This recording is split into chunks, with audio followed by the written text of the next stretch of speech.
Je vous présente le Dr Michel Paradis, qui est médecin responsable de l'urgence, je devrais dire des urgences psychiatriques du CHUM. Dr Paradis, c'est une grosse affaire, l'urgence psychiatrique. C'est une grosse équipe. Oui, effectivement, c'est une équipe de plusieurs personnes, composée principalement d'infirmières psychiatriques spécialisées, accompagnées de préposés, ainsi que d'un commis et d'une travailleuse sociale spécialisée en psychiatrie. C'est forcément très occupé. Quel genre de clientèle va, j'allais dire fréquenter, mais va plutôt consulter les urgentologues psychiatres? Alors, nous avons presque 4000 visites par année.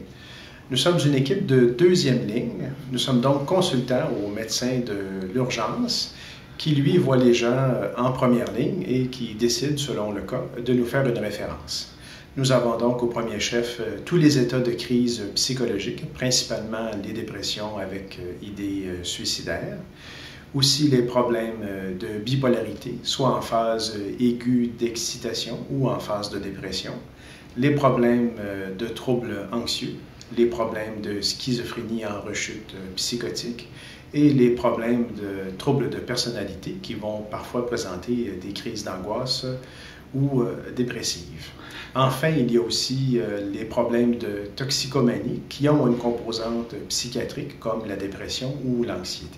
On peut voir que c'est une problématique qui est très vaste, que l'éventail est très vaste. Est-ce qu'il y a surcharge de votre urgence, comme on entend à propos des urgences médicales par ailleurs?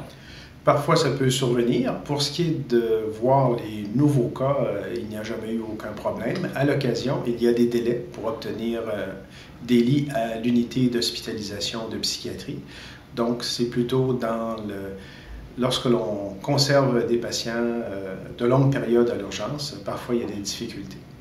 Lorsqu'une personne a été évaluée à l'urgence par votre équipe, qu'est-ce qui arrive après? C'est une porte d'entrée, on le comprend, c'est pas la seule porte d'entrée, mais c'en est une importante. Qu'est-ce qui arrive après? Alors, après l'évaluation, les gens, idéalement, sont gardés 24 heures, parfois 48 heures, le temps de compléter le diagnostic, de laisser la crise se cicatriser pour que les gens soient moins à vif afin de pouvoir retourner dans leur milieu. Lorsque ce n'est pas possible, on fait une hospitalisation en psychiatrie à l'unité d'hospitalisation interne.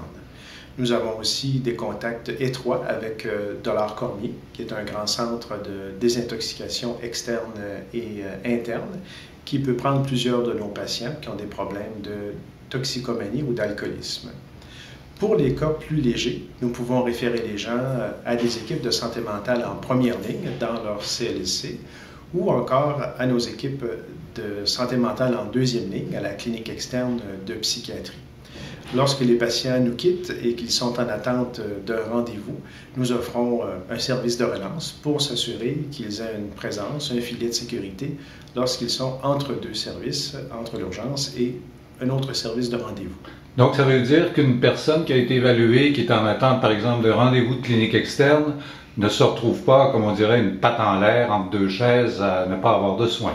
Effectivement, c'est une des caractéristiques de notre urgence, c'est de s'assurer qu'il y a toujours une disponibilité pour les gens qui sont en transit vers un autre service. Et en ce qui a trait à vos interactions avec les bureaux de médecins de quartier, avec les cliniques de quartier, les CLSC, est-ce que ça, c'est un flux important entre vous et ces gens-là?